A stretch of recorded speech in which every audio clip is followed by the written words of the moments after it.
VGK looking to avenge a loss in Tampa Bay 11 days ago as the Lightning come calling to town. Since the Golden Knights' 2-1 loss back on October the 25th, the Lightning went on a 5-game tear, only to take a loss in Denver earlier this week. Could we see another defensive game like we saw in the first meeting and in VGK's shutout win over Detroit a couple of nights ago? We'll take a look at the matchup next, right here on Locked On Golden Knights.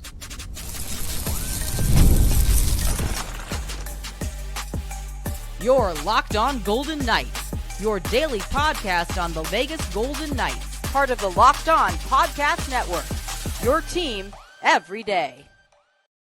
Well, hi again, everyone from Las Vegas. Tony Cardasco and Chris Golick. Thanks for making us your first listen every day. You could find us wherever you get your podcast. I'm a longtime sportscaster. I am a marketing consultant and the host of the new Believe in Vegas podcast. And Chris, the owner of Silver State Cards and Sports, and the host of the Hockey News Collectibles Show starring Chris Golick. Coming up ahead on today's show, late word from Elliotte Friedman last night, very casually just slips into his story that Adin Hill will be out months. And we'll also have our locks, etc., coming up for tonight's game. Don't forget, you can now catch us each and every day, Monday through Friday, on the Silver State Sports and Entertainment Network. Thank you so much for tuning in there. Daily, 1 o'clock in the afternoon, Monday through Friday, SSSEN on YouTube TV or Cox Cable Channel 77. Today's episode is brought to you by FanDuel. Download the FanDuel app today and make sure that you go to FanDuel.com. You could win $300 in bonus bets if your first $5 bet wins. The Tampa Bay Lightning coming to town tonight, Chris, as a hot team, now winning 5 out of their last 6 after a 5-game win streak was halted in Denver the other night, 3-2 with the loss. The Lightning moved up to third place in the Atlantic after a really bad start. In the first meeting, it was Nikita Kucherov lighting the lamp 33 seconds into overtime. Lightning prevailed 2-1 over the Golden Knights, and Kucherov coming in off the rush following a VGK turnover by Shea Theodore. Could this game be different tonight, or do you expect it to be a low-scoring affair? I expect a low-scoring affair. VGK is a tough team to read right now. Okay game against the Red Wings. Say okay, it's a 1-0 game in a game in which VGK was a heavy favorite, but VGK certainly checked a lot of positive boxes that game. And then you go back to the game against the Avalanche, not a very good showing for VGK. And then you look back at a couple pretty strong games against a tough team like Carolina. So a little bit of Jekyll and Hyde going on right now as VGK is trying to find their footing and just kind of continue to establish their identity on this young 2025-26 season. Looking back at the last time these two teams played, just high danger chances. VGK only generated 7 high danger chances to the Lightning's 10. Obviously, poor puck management in overtime, and here we are today. Yeah, it is a Jekyll and Hyde team. That's a good way of putting it, because the Golden Knights were not sure which team shows up in any game this season. There's a reason. A lot of moving parts, right? Players coming in and out of the lineup and what have you. Goaltending, we say it's good. Some nights it's not so good. We know the Golden Knights need to shoot more on Andrei Vasilevskiy tonight. Just 2 shots on goal in the second period of the first meeting, 8 shots in the first 2 periods. Oh, yeah, that was the bad ice game. We're going to call that the bad ice game because that's where they kept going. But Carl Lindbaum was in his NHL debut. We'll talk more about updating the goalie situation. But Bruce Cassidy said Lindbaum and Akira Schmid will be alternating the next 2 games. So first up, we've got Tampa, and then we have Anaheim. And I feel now that it's by design that they're going to be alternating starts. And Vasilevskiy, by the way, 2 goalies. Again, I think it could be an up and down affair. Who knows? Golden Knights did come out of the, quote, funk the other night by putting a lot of pucks on net. And Vasilevskiy really is starting to find his way after an 0-4-2 start. So the goaltenders I think should be a focal point tonight. Vasilevskiy is a goalie you're never going to worry about as long as he's on your roster. Might take him a little bit more time to get going, but Vasilevskiy will be just fine. We talked about the kind of Jekyll and Hyde start to the VGK season. I think there's a reason for that. Top six are going to do their job. And a segment, me and Tony literally had a different segment lined up about 10 minutes before recording, and then I found the Adin Hill news, so we made a switch, but we were going to discuss the depth and then the lack of scoring from the third and fourth lines right now, and the fact that Coach Cassidy is pulling players from the third line and the fourth line to, hey, go up there and play with Jack Eichel. Go find your game with one of the best players in the NHL. It's not necessarily a good recipe for long-term success right now. So if the third and fourth line show up and have an adequate game, then yeah, you got a pretty solid VGK team. If they don't show up, it's going to be tough for Jack and Mitch and Hurdle, and Dorothy have been a little quiet lately. And Barbashev, it's going to be tough for those players to carry this team every single night. They're amazing players, but you need four lines contributing, and the Golden Knights have about 5 forwards right now contributing. One thing that we have seen, so great points there. We've seen teams now overplaying Pavel Dorofeev. We've seen that happen. And how much of Eichel's game does he have to give up with Joe Blow now joining him on the top line? I mean, for real. That was Joe Blow. It's tough. And listen, Eichel's a great player, not exactly a hot take, but chemistry matters. And Coach Cassidy talked about how when you move a player around, especially do it in a game when it's unexpected, the players got to talk, and that does get the players engaged in the game a little bit. But like you said, you're giving something up. You are giving up some chemistry in doing so. And sometimes it works, sometimes it doesn't. It worked in the last game as far as just shaking some things up. It did generate a goal from that top line, which gave the Golden Knights the 1-0 win against the lowly Red Wings, so to speak. But yeah, I mean, it's definitely going to matter. Now, Golden Knights were on the ice yesterday. They'll be on the ice today. So whatever the opening lines are going to be, if there is going to be any major changes, if we're going to see Carlson and Marner together, they'll have, a full, couple sessions on the ice. If Eichel and Joe Blow are together, they'll have a couple sessions on the ice, and we'll see. I mean, this is 2021, 22 all over again, trying to find the right person to go up there with Jack on the right side. We haven't heard the word chemistry. That's coming. It's a buzzword. But again, Cassidy, I think, is in American Thanksgiving form lately. Remember last season, he said that teams do not carry momentum from one game to the next. I beg to differ all the time, because we saw some good signs defensively the other night against Detroit. And I think that the Noah Hannafin addition helped out the Vegas Golden Knights the other night. Yeah. And Bruce went back to the line. Here we go again. We want to be the best defense in the Pacific Division. And last year, at the end of the season, I said they weren't even the best defense in the Pacific Ocean. He's in midseason form, this guy. Listen, the Golden Knights defense and goaltending, especially the goaltending with the loss of Adin Hill, have been two very solid bright spots. Talking about Joe Blow, it's kind of what's happening on defense with people moving around and stuff like that. So Joe Blow's going to be on the napkin. That's probably going to be a long time appearance now. But the defense has been playing very, very solid without Pietrangelo, with Hannafin just coming back in. White Cloud, I still say he's playing above his weight class, but he's getting the job done. McNabb and Theodore have to take on the role as more of a traditional line one D pairing, which is going to cause Shea Theodore's offensive output to struggle a little bit. And then, of course, Korczak is getting the job done. And Lazan, had an okay game, stayed out of the box, almost scored a goal, almost got a goal. So the defense has probably been the brightest spot besides some of the crazy scoring paces that started the season. Coming up next, Elliotte Friedman says Adin Hill is going to be out months. It's ahead on Locked On Golden Knights. The NBA is so back, and there's no better place to get in on the action than FanDuel, the official sports betting partner of the NBA. I missed the Knicks game last night. My nephew texts me and says, hey, The Knickerbockers almost went for 150 points last night. Take the totals over, bro.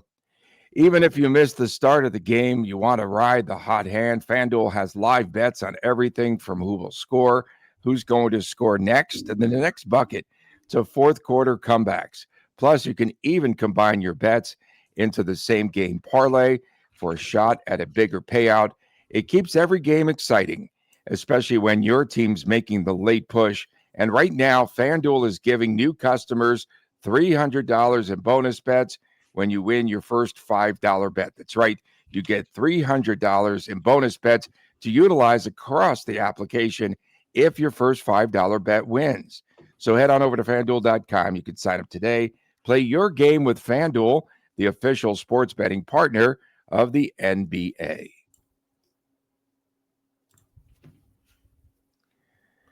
Welcome back on Locked On Golden Knights from Las Vegas. Tony Cardasco and Chris Golick reporting.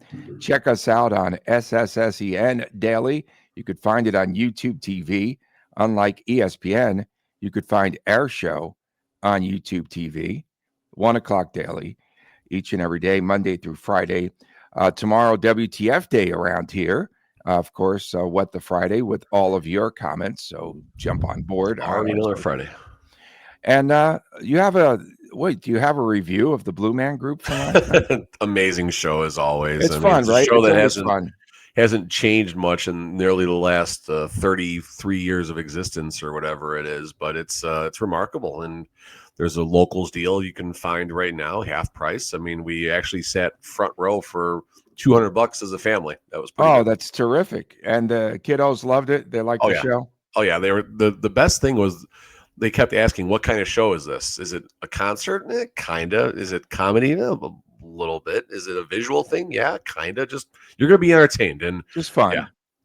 I was targeted. I was targeted during the segment with the air traffic controller cone things. I had to move the hips a little bit last night. Thank God there's no video of that. You have a video? No video. No paparazzi. Thank God. That would have been bad. So bad. That would have been our lead story. I dodged a bullet there. A story that broke late last night that could have been our lead story today. Elliotte Friedman casually puts into his column that Adin Hill is going to be out a few months. So here we go with the goalie carousel. It's an annual occurrence here in Las Vegas. And so it was pretty much Friedman saying that Logan Thompson warrants Olympic consideration. And after that, there's questions, quote, especially since word is Adin Hill is out a few months. I think Thompson is a contender on merit. Just casually, Adin Hill is out a few months. He's listed as what, week to week currently? What is his designation? It's week to week, but that's usually a placeholder. And I do remember the dreaded something, XYZ injury for now with Adin Hill. I do remember that in one of Coach Cassidy's pressers. So that usually bodes longer than whatever they say. So unfortunate for Hill, who was, he was doing fine. He was having an Adin Hill season. And now you do have the resurgence. I guess you can say resurgence. Schmid wasn't someone that we were excited about last year, and he's getting the job done this year so far. But you mentioned Logan Thompson. We're talking about the goalies real fast under Olympic consideration, at least a couple of them. Logan, ho-hum, 9.38, save percentage 6-3, and a 1.45 goals against. Jeremy Swayman, one of your other Four Nations goalies last year, 8.97, 5-4, and a 3.10. Or no, James Swayman was American. Ignore that. I was going to look up Sam Matsubo, but whatever. So that's a waste of 15 seconds of the show right there, which actually isn't too bad compared to not normal. Bad. Only so 15 let's go back to the VGK today. side. We talked about Akira Schmid a little bit. Lindbaum, 2 starts, 9.06, 0-1. Hopefully Lindbaum gets a win this weekend, and then all of a sudden here comes Carter Hart into the picture in the next we're weeks away from Carter Hart's making an appearance with the Silver Knights, actually about 9 days away or so. Carter Hart's always been around 9.06, 9.07, 9.05 in his last 3 seasons, which is about 135 NHL games, 280, 294, 316 goals against, but those weren't exactly the best Flyers teams of Philadelphia. Jordan Bennington, he of the hidden puck trick last night. How come Tom Wilson didn't go and crack him one? So Ovi scores like his 400th goal. How many goals was it? Whatever. 900. 900th goal, whatever. And so Bennington's in net. He takes the puck, slips it into his back pocket, which is really hard to do. I didn't know, first of all, those pants had pockets in. He's like and the then- waist or something, but yeah. Oh, okay. Does he carry his cell phone in there? What else He does might. he have? There's player that's happened with players. And then he casually puts the puck in there and then just starts skating around. They're looking for the puck. He's got it. I'm surprised no one went after him, though. It's really, that's bizarre. I'm sorry. So, again, you've got Bennington, you have Montembeault, and perhaps no Adin Hill. And that opens the door, and quite fairly, I might There's no say. Adin Hill last year, too, in the Four Nations, so it's fine. Same thing. Well, I might say that Logan Thompson definitely deserves that number 3 goalie spot. Put your stinking politics aside. So Sam Montembeault, 8.55 goals against, 3-3-1. Why is Montembeault there? That was just, you know what? They were just trying to literally shade Logan Thompson. That's all they did last year. It felt like it. 8.55 and Jordan Bennington 8.59. So I mean, how is Logan Thompson not going to be on this roster? Number one, and we're not saying he's not going to be. We're saying we expect him to be. And number two, how is he not your starter? I mean, that's certainly the way that's going. But as far as on the VGK side of this, this makes things interesting. Number one, it almost eliminates Adin Hill from the Olympics, which I'm okay with that. I know personally he wants it, but as far as for the VGK side, I'd rather have our players not going to any type of international competition. And then number two here, this is going to give VGK a chance to see what they have in Schmid, to see what they have in what I say the future in Lindbaum. And then all of a sudden, Carter Hart in the picture now. This is going to be the gift that keeps on giving all next summer should Adin Hill survive the trade deadline of VGK this year. You were just pointing out, again, the salary. If you take a look at the numbers and Adin Hill's numbers compared to pick one from column A, one from column B of the remaining goaltenders. I mean, you just posted that the other day. You could have, I think that the total, I'm going to give you an exact number. I got Puckpedia popping up, and boom, here we are. Adin Hill, 6.25 locked up through 2031. Or Carter Hart, $2 million. Kira Schmid, 875. Carl Lindbaum, 840. So you're basically at $3.7 million for the trio of Hart, Schmid, and Lindbaum, or 6.2 for the single artist, known as Adin Hill. So formerly known as Adin Hill. No, he hasn't changed a bit. He just has won a trophy, but he was the same goalie then than he is now. But yeah, I mean, you do have to wonder if McCrimmon thinks he can get the same or greater goaltender in Carter Hart with quality backups in Schmid and Lindbaum. Lindbaum, you can pencil him back to the American League depending on when things shake out. But Schmid is proving to be an adequate backup who can start when needed. I mean, obviously, we got more time to see that play out. But why would you want to continue to pay Adin Hill all this time when you have the same three goaltenders behind him, if not goalies with a better ceiling in Lindbaum and goalies who can do an equal or better role in Hart and Schmid? And again, we don't know about Hart. We're going to find out in the next 3 to 4 weeks what Hart has. But I got a feeling Carter Hart's going to play pretty well once he gets that VGK uniform on for the first time in game speed. And Adin Hill, remember, he's been out since October the 20th in the game against Carolina, where he makes 4 saves, and then something pops or rips or tears or what have you. And then they have to help him off the ice there as he went down. And almost couldn't get back up. And that was a scary situation for VGK. But now we'll see how they cope without him and what this rotation looks like. And coming up on the 15th of this month, you do have Carter Hart getting reps there in Henderson. Of course, we talk about the Silver Knights. We jinxed them yesterday. They lose. And then December, they got crushed. They got crushed. Yeah, December. What a way to go out and the win streak. But yeah, so December the 1st-ish, the second they play, we could see Carter Hart in net for VGK. Coming up next, we've got our locks, predictions, chants, all that stuff for tonight's game, VGK versus Tampa Bay. We'll get to it next on Locked On Golden Knights. Guys, let's be real. Making excuses doesn't solve a thing. We've all heard them before. It's just stress. I'm tired. It happens to everyone sometimes. But, when it comes to performance, sometimes your body just needs a little extra support. And that's where Rugiet comes in. Rugiet.com, that's the place to go. It offers fast-acting, doctor-prescribed treatments for ED designed to help you stop making excuses and start making moves. Rugiet makes it easy to get started. You can just connect with a board-certified doctor 100% online. No awkward waiting rooms, no in-person appointments, none of that. And if prescribed, your treatment ships discreetly straight to your door. The process is so easy. It's fast, it's simple, and it's private, and it's all handled by real doctors. So visit rugiet.com/LockedOnNHL, and you'll get 15% off of your first order.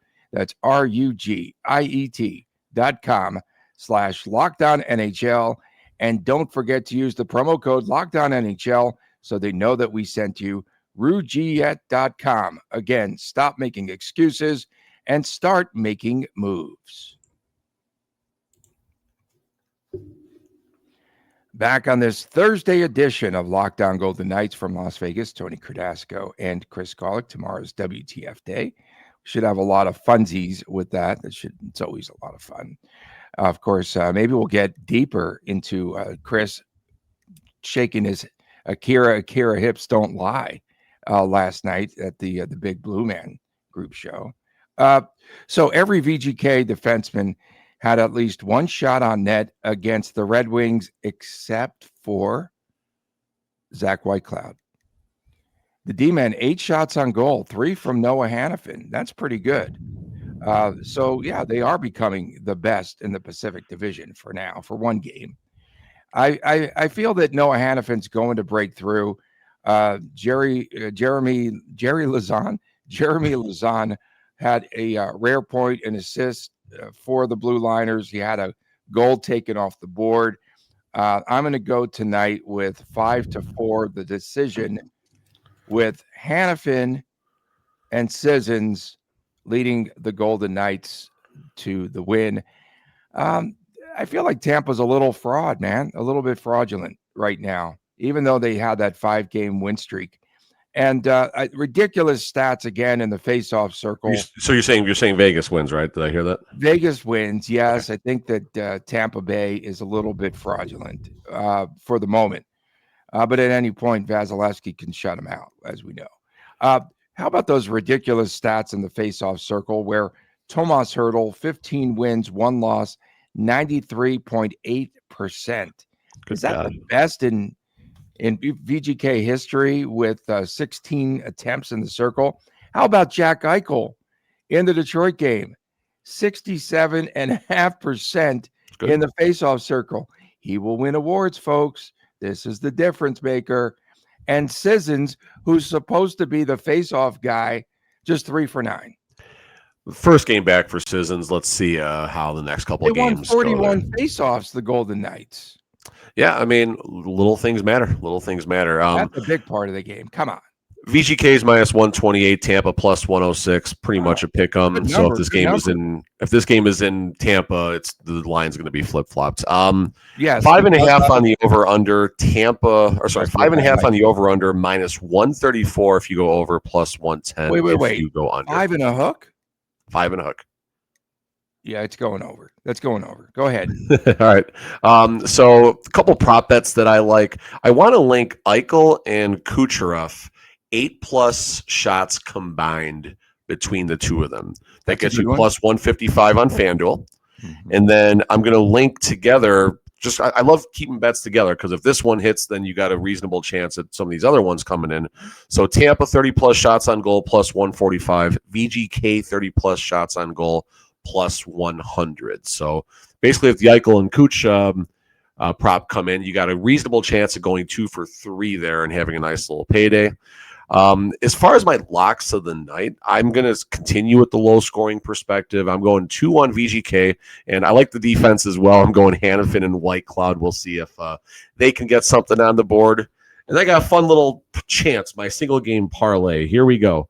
$5 would win you 165 clams if Tony was doing this segment. We're going to go with Eichel, 4+ shots on goal. We're going to parlay that with the under 1.5 first period goals. I am saying there will be a second period goal in the first 10 minutes. And then I'm going to take the alternate total under 3.5 for the game. Whew, under 3.5. Under 3.5. Let's have some fun. The identity line, the fourth line for the Golden Knights. I saw some numbers that jumped out at me. Identity crisis. So Sissons, Reinhart, Kolasar, they only played around 8 minutes the other night. Why so few minutes for a line that's supposed to set the tone against a pretty physical, Detroit Red Wings team? That kind of stood out to me. The odd thing, I'm sorry, Tony. No, that's it. What's next? A lone wolf? They're going to have another forward skating by himself? Oh, God. The odd thing about that, and I want to go back and look at the game report real fast. I think there was very limited power play opportunities for both teams in this game here. There was 2 penalties in the first and then 1 penalty in the third. So where I'm ultimately going with this is when you have limited penalties, you should see the lines rotating to a degree. You should see 4 lines rolling here. And let's see, Reinhart 8 minutes, Kolasar 8:03, and then the things were getting moved around after. Like Howden got 16 minutes, but he played up high. Who was the other one on that line? Reinhart. Reinhart, I got Reinhart already. Kolasar. 8 minutes. Kolasar. Oh, it's Sissons. Yeah. Sissons probably got a few more minutes because 8:32. So that's very strange. That Cassidy basically buried the fourth line. Yes. That in a game where there was only 6 penalty minutes. So that's that tells you something. There's something definitely brewing. There's a story inside that fourth line right now, and you need 4 lines come playoff time. Need to roll 4. Yeah, or when the dog days are about to come, about December 1st, where VGK struggles. Cassidy saying yesterday the penalty kill has helped the team get wins over the past couple of weeks, and the Lightning ranked 28th in the league, 14.6% success rate on the power play, 4 of 38 since opening night, 1 of their last 18, VGK 2 of 16 since the departure of Mark Stone. For Chris Golick, I'm Tony Cardasco. We'll see you tomorrow right here on Locked On Golden Knights.